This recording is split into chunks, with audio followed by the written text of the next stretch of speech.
ससुराल की काम मत दो। ये कहानी है एक ऐसी बहू की जिसे ससुराल का काम करना बिल्कुल भी पसंद नहीं था। जब भी इस बहू को ससुराल में कोई काम दिया जाता तो इसे कोई और काम याद आ जाता, या तो ये बहू बीमार पड़ जाती। तो आखिर इस बहू रानी की ऐसी आदतों से इसके ससुराल में क्या क्या होता है, आइए देखते हैं।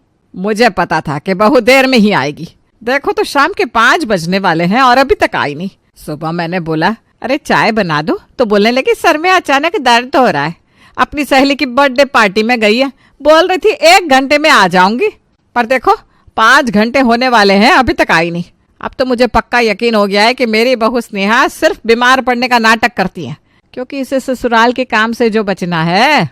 स्नेहा की सासू माँ अपनी बहू के बारे में सोच ही रही थी, तभी स्नेहा बाहर से आती है। अरे सासू माँ सॉरी, थोड़ा लेट हो गया। वो सुष्मिता ना मुझे आने ही नहीं दे रही थी, बार बार बोल रही थी बैठो बैठो। लेकिन बहू तुम तो सुबह कह रही थी तुम्हारे सर में दर्द हो रहा था और तुम बस थोड़ी देर वहां पर रहोगी, तो क्या वहां पहुंचते ही तुम्हारा सर दर्द ठीक हो गया जो इतनी देर तक वहां रही? और पार्टी में तो म्यूजिक भी बज रहा होगा, तुम्हारे सर में तो और दर्द हो रहा होगा ना। जी माँ जी सही कह रही हैं आप, मुझे वहां नहीं जाना चाहिए था, मेरे सर में तो दर्द और बढ़ गया है। कितना झूठ बोल लेती हो तुम बहू। नहीं माँ जी, मैं सच में झूठ नहीं बोल रही हूँ। यही बात है ना कि मैं खुद ही गलती करती हूँ और खुद ही भुगतती हूँ। सासू माँ मैं ना थोड़ा आराम करने जा रही हूँ, ठीक है?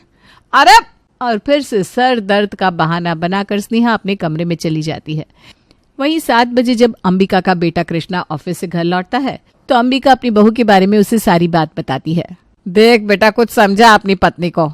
माँ शादी के पहले मैंने आपको स्नेहा के बारे में सब कुछ बताया तो था कि वो थोड़ी कोमल है। बेचारी बचपन में बहुत बीमार पड़ जाती थी, बहुत मुश्किल से ठीक हुई थी। तब से बेचारी ना छोटी छोटी बात पर बीमार पड़ने लगी है। इसीलिए माँ आप ना उसे ज्यादा मत बोलो, देखना धीरे धीरे वो सही हो जाएगी और घर का काम भी करने लगेगी। और वैसे भी मैंने घर में काम करने के लिए 2 नौकरानियां तो लगवा रखी है। अब मैं क्या ही कहूँ, तूने इतनी सारी बातें जो मुझे बता दी है। माँ अंबिका गुस्से में उठकर वहां से चली जाती है। आजकल तो जमाना ही खराब है, सास को तो कुछ बोलना ही नहीं होता। इसके 3 दिन बाद अरे सासू माँ कॉल पर बात कर रही है और कह रही है कि कल सुबह घर में कोई आने वाला है। ओ नो, अगर घर में कोई आ जाएगा तो समझ लो कि मुझे भी घर का काम करना पड़ेगा। कुछ ना कुछ तो सोचना पड़ेगा। जल्दी जल्दी सोच नहीं, वरना तेरी वाट लग जाएगी। अरे बहू इधर तो आओ, वहाँ क्यों खड़ी हो? आई सासू माँ। अरे बहू आज तो तुम्हारी तबीयत थोड़ी ठीक है ना? हाँ माँ जी, आज तो मेरी तबीयत ठीक है, लेकिन पता नहीं कल। अरे कुछ नहीं होगा, ऐसा नहीं सोचते। तुम्हारी तबीयत आज भी ठीक है और कल भी ठीक रहेगी। सुनो, कल मेरे बड़े भैया आ रहे हैं अपने परिवार के साथ, तो घर में बहुत सारे काम रहेंगे, तो थोड़ी हेल्प करवा देना मेरी। हाँ हाँ सासू माँ, क्यों नहीं, ये भी कोई कहने वाली बात है। स्नेहा अपनी सासू माँ के सामने झूठ बोल देती है, लेकिन वहीं जब अगली सुबह होती है तो स्नेहा फिर से सर दर्द का बहाना बनाने लगती है। माँ जी ये तो ऑफिस चले गए हैं, ऐसा करती हूँ मैं अकेले ही डॉक्टर के पास चली जाती हूँ। कसम से माँ जी आज सर में ना बहुत दर्द हो रहा है। अच्छा ठीक है बहू, अगर ऐसी बात है तो तू चली जा। अरे लेकिन बहू तू अकेले तो चली जाएगी ना? हाँ हाँ माँ जी आप चिंता मत करिए, मैं चली जाऊंगी। और स्नेहा इस बार फिर से बहाना बनाकर अपने ससुराल से निकल जाती है और सीधा पहुंचती है अपनी सहेली नायरा के घर, जहाँ पर नायरा ने किटी पार्टी का अरेंजमेंट कर रखा था। अरे सहेलियों, तुम्हें पता नहीं कितना दिमाग लगाना पड़ा है मुझे यहाँ आने के लिए। सासू माँ से झूठ बोलकर आई हूँ कि डॉक्टर के पास जा रही हूँ। वाह क्या बात है। अच्छा चल बैठ, अभी मैं तुम सभी के लिए कोल्ड ड्रिंक्स और स्नैक्स लेकर आती हूँ। हाँ यार जल्दी कर। और इस तरह स्नेहा अपनी फ्रेंड के घर में किटी पार्टी करने लगती है। वहीं दूसरी ओर थोड़ी देर बाद स्नेहा के ससुराल में ढेर सारे मेहमान आ जाते हैं। मेहमानों के घर में आते ही स्नेहा की सासू माँ अंबिका अपनी 2 नौकरानियों के साथ मिलकर उनके लिए चाय पानी नाश्ते का बंदोबस्त करने लगती है। अरे शीला कितनी देर लगा रही है, थोड़ा जल्दी जल्दी हाथ चला और सबको नाश्ता दे। वो देख मिंकी को तो समोसा मिला ही नहीं, बेचारी कब से इंतजार कर रही है। जी जी मालकिन। और इस तरह अपनी 2 नौकरानियों के साथ मिलकर अंबिका मेहमानों की बहुत अच्छे से खातिरदारी करती है। अरे देख लो कहीं कुछ रह तो नहीं गया। बेचारी ये सासू माँ इस तरह काम करती रहती है और इनकी बहू वहाँ बड़े मजे से किटी पार्टी करती है। शाम के 4 बजने वाले हैं और अभी तक बहू आई नहीं। कॉल करती हूँ तो कॉल भी नहीं उठा रही। डॉक्टर के यहाँ इतना टाइम लगता है क्या? मालकिन आपने अपनी बहू को याद किया और वो देखो आ गई। स्नेहा घर के अंदर आती है तो देखती है मेहमान अभी भी वहीं पर बैठे हुए हैं। क्या यार, मुझे तो लगा ये लोग अब तक यहाँ से चले गए होंगे, लेकिन ये लोग तो यहाँ पर अड्डा जमा कर बैठे हुए हैं। अरे बहू, क्या सोचने लगी? कुछ नहीं सासू माँ। क्या हुआ, मेहमान आज यहीं पर रुकेंगे क्या? हाँ, ये लोग मेरी बड़ी दीदी के घर जाने वाले थे, लेकिन मैंने इन्हें यहाँ पर रुकने के लिए कह दिया। अरे इतने दिनों बाद तो आए हैं, कम से कम एक दिन तो रुके जाए। हाँ, ये तो बहुत अच्छा किया सासू माँ आपने। वैसे भी बड़े काका हमारे शहर में आते कहाँ हैं, आए हैं तो थोड़ा आराम से ही रहकर जाए। अच्छा ठीक है, अब जाकर ना सभी को प्रणाम कर लो। स्नेहा मेहमानों के पास जाती है और सभी के पैर छूती है। उसके बाद उन लोगों के साथ बैठकर बड़ी मीठी मीठी बातें करती है। कुछ देर बाद, इतनी देर से इन लोगों के साथ बैठकर बातें कर रही हैं, लेकिन एक बार भी किचन में देखने नहीं आई कि सासू माँ क्या कर रही है। यही होती है आजकल की बहुएं, अगर कुछ कहेगी तो बोलने लगे कि सर में दर्द हो रहा है। इससे अच्छा खुद ही कर लो भाई काम। तो ये चीज अगले दिन भी होती है। स्नेहा को घर में आए हुए मेहमानों से कोई फर्क नहीं पड़ता। वो तो अपनी मस्ती में ही रहती है। कभी पेट दर्द तो कभी सिर दर्द का बहाना बनाकर अपने कमरे में ही रहती है और अपने दोस्तों से फोन पर गप्पे लड़ाती रहती है। बुरा मत मानना अंबिका, लेकिन तेरी बहू तो बिल्कुल भी काम नहीं करती। हाँ भाभी, वो तो मुझे भी पता है। दरअसल बात यह है कि उसकी तबीयत ना अक्सर ही खराब रहती है और ऐसे में मैं भी उसे कुछ कह नहीं पाती। चल ठीक है, मैं तो यही चाहूंगी कि तेरी बहू जल्दी ही ठीक हो जाए। वैसे 2 घंटे बाद हम लोग यहाँ से निकलने वाले हैं, तो तेरी बहू हमें नमस्ते करने तो आएगी ना? अरे हाँ हाँ आएगी, क्यों नहीं आएगी। स्नेहा कमरे से बाहर निकलती है तब जब सारे मेहमान जाने वाले होते हैं। अच्छा, चलते हैं हम सब। जी भाभी। मेहमान चले जाते हैं। इसके एक दिन बाद स्नेहा देख लेती है कि उसकी सासू माँ उसके कमरे में ही आ रही। लगता है सासू माँ मुझे कोई काम देने आ रही है। क्या करूँ? ऐसा करती हूँ, अपनी कुर्ती लेकर बैठ जाती हूँ। स्नेहा अपनी कुर्ती लेकर बैठ जाती है जो थोड़ी सी फटी हुई थी। अरे बहू, कुछ कर रही हो क्या?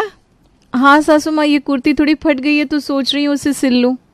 क्यों, अभी कहीं पहन कर जाना है क्या इसे? हाँ सासू माँ, मेरी सारी कुर्तियाँ ना टाइट हो गई है, बस एक यही कुर्ती बची है ठीक ठाक, तो सोच रही हूँ इसी को पहन लूं। अच्छा माँ जी, कुछ काम था क्या? हाँ, वो सब्जी बनानी थी ना। लेकिन अभी तो मैं सिल रही हूँ। अच्छा कोई बात नहीं, तुम ये सिल लो, फिर उसके बाद थोड़ी देर में किचन में आ जाना। ओके सासू माँ।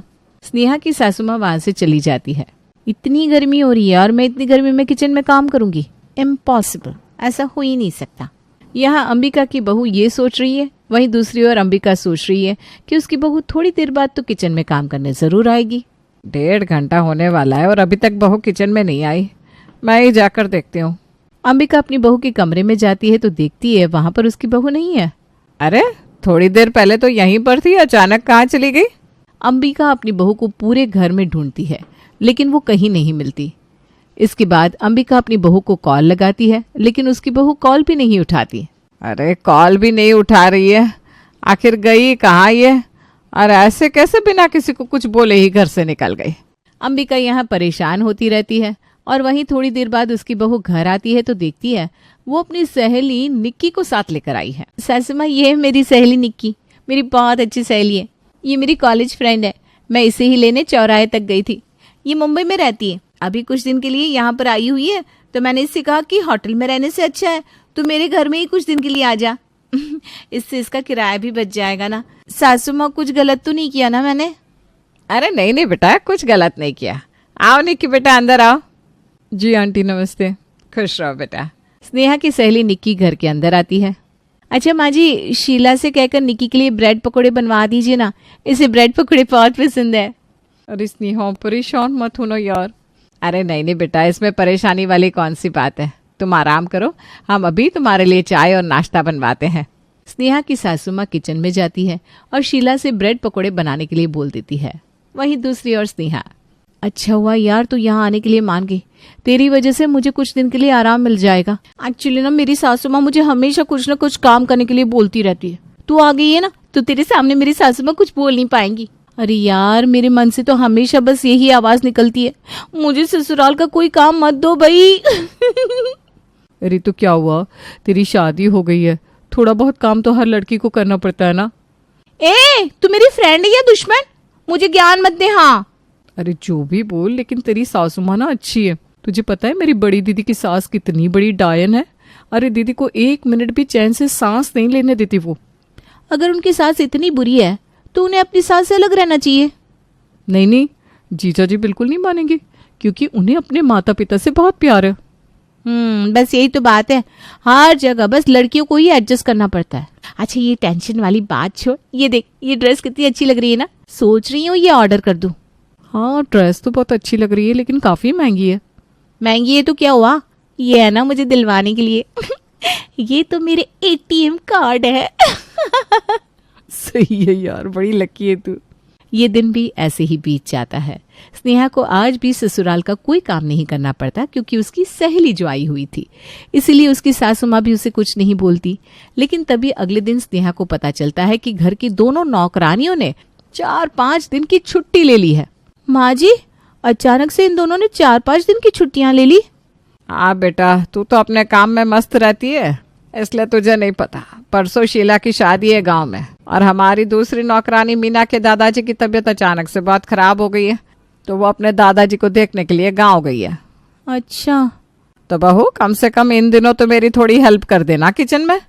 हाँ हाँ माँ जी, क्यों नहीं। स्नेहा हाँ तो कह देती है, लेकिन काम करते वक्त बिल्कुल पीछे हट जाती है, क्योंकि जब खाना बनाने का समय आता है तो वो निक्की के साथ लूडो खेलने बैठ जाती है।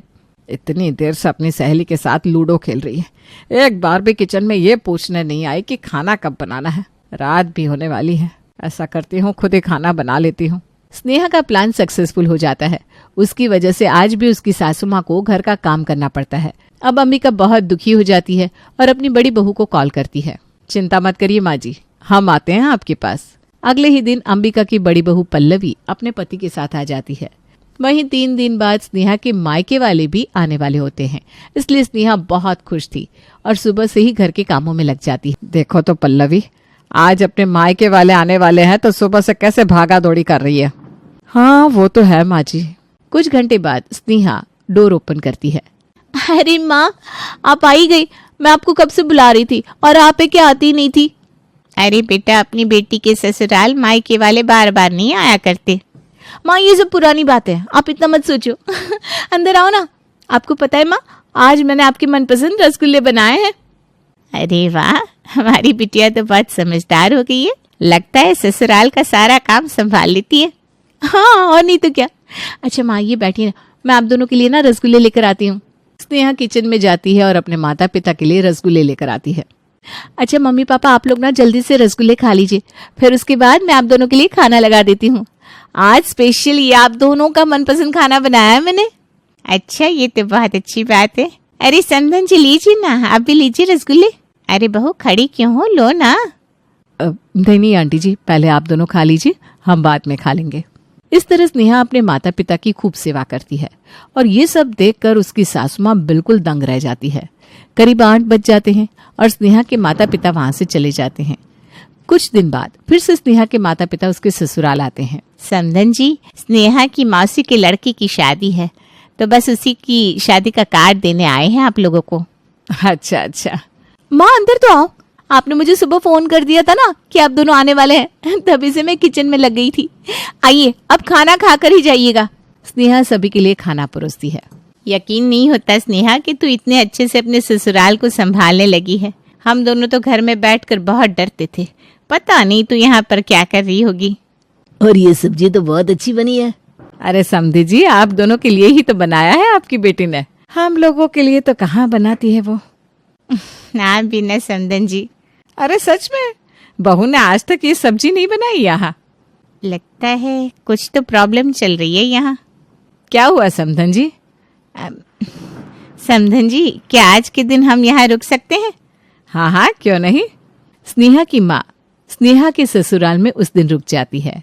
उसी रात, बेटा थोड़ी देर पहले मैंने तुम्हारी सास और तुम्हारी जेठानी की सारी बातें सुन ली। तुम अपने ससुराल का कोई काम नहीं करती हो, कितनी बेकार बात है ये। और हम लोग आए तो तुम काम करने लगी, तो क्या जब हम लोग यहाँ पर रहेंगी तभी तुम काम करोगी? हाँ, तो हम लोग तुम्हारे साथ यहीं रहने लगे तुम्हारी निगरानी करने के लिए? नहीं माँ, वो नहीं बेटा, तुम्हारे ससुराल वाले बहुत अच्छे हैं, इसलिए उनका सम्मान करो। हाँ बेटा। तब स्नेहा के माता पिता उसे बहुत समझाते हैं और स्नेहा के ऊपर उसके माता पिता के शब्दों का बहुत प्रभाव पड़ा भी। माँ जी, मैंने आपसे कहा था ना, सब ठीक हो जाएगा। हाँ बड़ी बहू। दरअसल पल्लवी जानबूझकर तेज आवाज में बात कर रही थी ताकि स्नेहा की माँ उसकी और उसकी सासू माँ की बात सुन ले। खैर, स्नेहा सुधर जाती है। सासू माँ, जिठानी जी, ये लीजिए चाय। शुक्रिया बहू, आओ बैठो, हमारे साथ चाय पियो। हाँ देवरानी जी। चलो, सासू माँ खुश और छोटी बहू भी खुश। हाँ बाबूजी,